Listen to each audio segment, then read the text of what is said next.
राहुल गांधी जी की गहराई से इन सब चीजों पर समझदारी नहीं, कम है उनकी। वो इन विषयों को गहराई से समझ नहीं पाते हैं और इस कारण से वो इस तरीके के स्टेटमेंट्स देते रहते हैं जो खुद कंफ्यूजिंग होते हैं।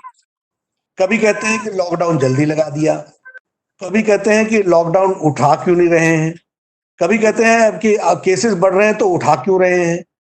तो his statements are only for politics and for political ends. It has got nothing to do with the addressing the issues of corona crisis. वो राजनीतिकरण से प्रेरित होकर के इस तरीके के बयानबाजी करते रहते हैं। जानकारियां उनकी सीमित है, उनका अध्ययन भी सीमित है और इस दृष्टि से सारे कोरोना के बारे में जो समझदारी बननी चाहिए वो उनकी बन नहीं पाती है। वो उनकी दिक्कत है। लेकिन ठीक है, वो राजनीतिक दल के नेता हैं, इसलिए उनको कुछ बोलना है तो वो बोलते हैं।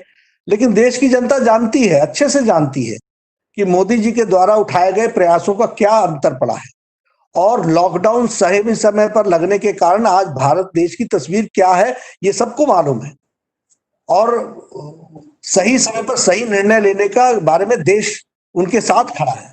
लेकिन कांग्रेस पार्टी में पॉलिटिक्स करने की आदत है, इसलिए वो इस तरह की बातचीत करती हैं।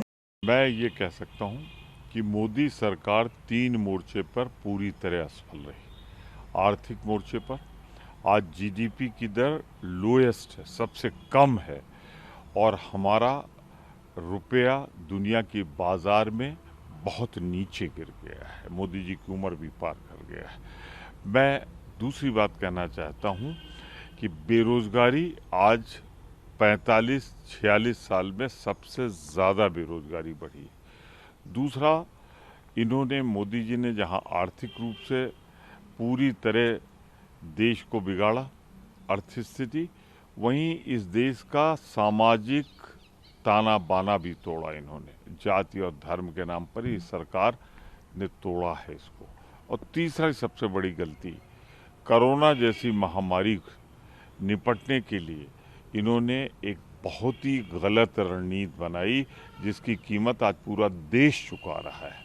इनको चाहिए था कि 21 दिन का लॉकडाउन डिक्लेयर करने के पहले 7 दिन का समय देते और ज़्यादा से ज़्यादा टेस्ट कराते, लेकिन अपनी जिद कभी घंटी बजवाएंगे, कभी रोशनी दिखवाएंगे, तमाम वो ट्रिक्स करते रहे।